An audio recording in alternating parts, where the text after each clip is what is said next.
The Thompsons had always dreamed of escaping the noise of city life. When they found a cheap farmhouse on the edge of a forgotten town, it seemed perfect. Isolated, peaceful, surrounded by woods. It had stood empty for over 40 years, but oddly, everything inside was intact, furniture untouched, plates still stacked in the cabinets.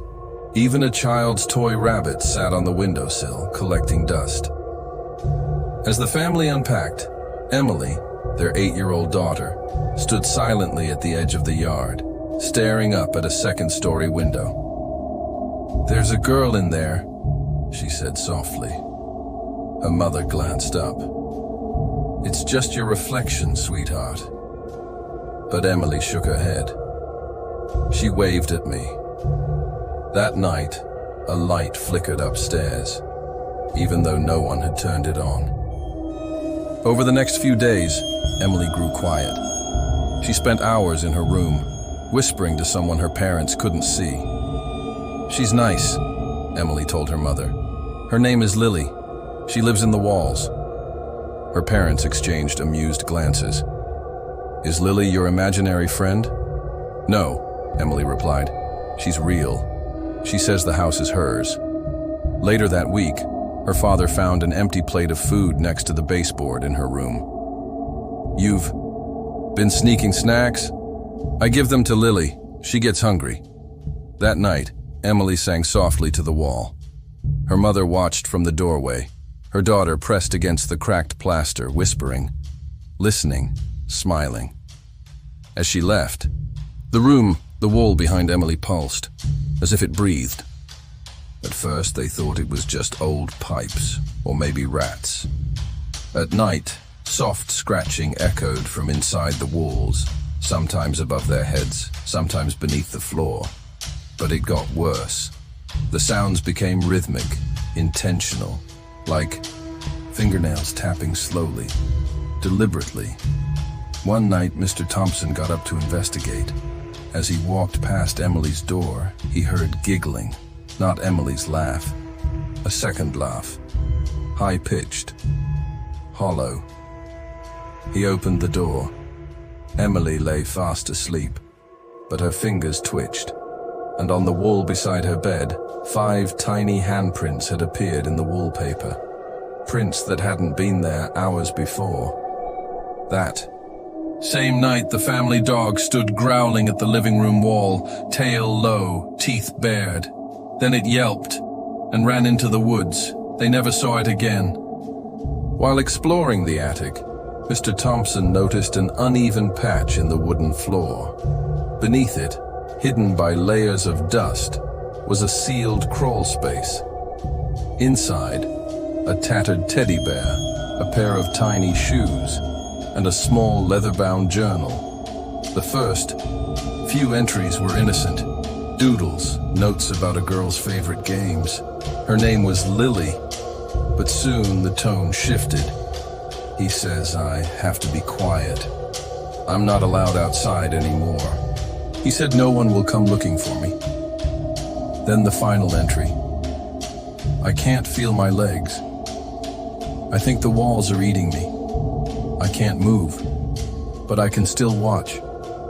There were no records of a Lily ever living there.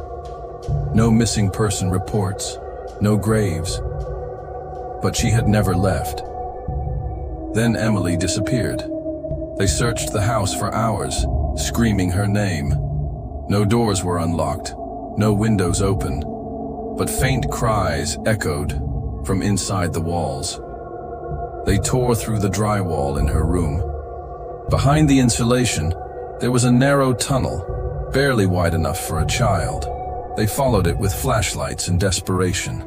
The walls were covered in drawings, stick figures, animals, a family. And then, black scribbles and handprints. Deeper in, they found scratch marks, dozens, hundreds, carved desperately into the wood.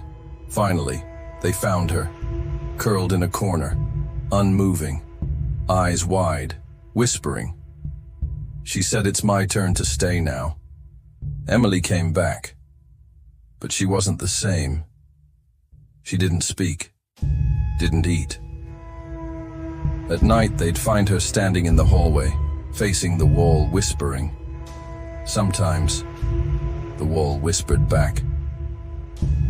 One night, Mrs. Thompson found her daughter, standing inches from the living room wall, her fingers pressed against it. "What are you doing, honey?"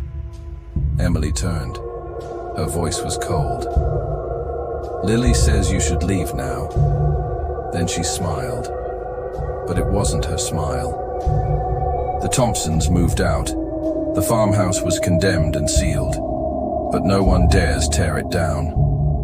Locals say that at night you can still hear scratching inside the walls, children playing, a girl crying. They say if you press your ear to the front door and listen closely, you'll hear a voice ask softly, "Will you stay with me too?" But if you answer, you'll never leave. As the years passed, the house stood silently on the edge of the forest, forgotten by most, avoided by all. The boarded-up room remained untouched, its secrets sealed behind layers of time, wood, and fear. But inside, the mirror still waited, dormant but not empty. It watched. Reflections flickered in its glass, even when no one stood before it. Some say it shows your true self. Others claim it shows who wants to become you. Travelers who pass the house at dusk speak of faint whispers carried by the wind and lights flickering inside when the place is supposed to be abandoned. Sometimes, if you're standing near the house, long enough you'll feel something cold brush your shoulder, like a breath or a hand.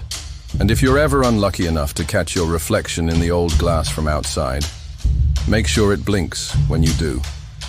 If it doesn't, turn and run.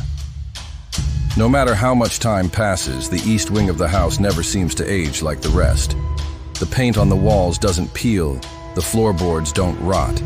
It's as if something behind that door keeps everything around it frozen, in time, in silence, in fear. Locals tell stories.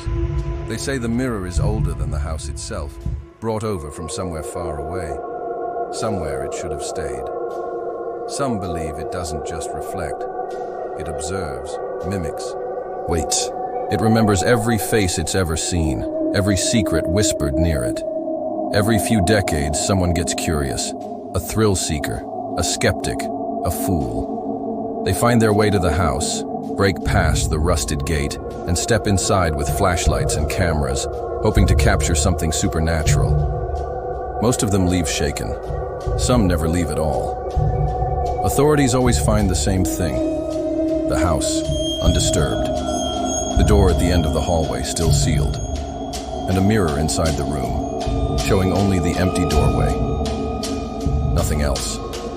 But those who have seen it say there's something trapped inside the glass now. Not just a reflection, but a face, watching, pressed against the surface like it's trying to push through. And if you listen closely, if you're really quiet, sometimes you'll hear it whisper your name. So before you go, click like, subscribe, turn on the bell. It might not save you, but at least you'll see the next warning before it's too late.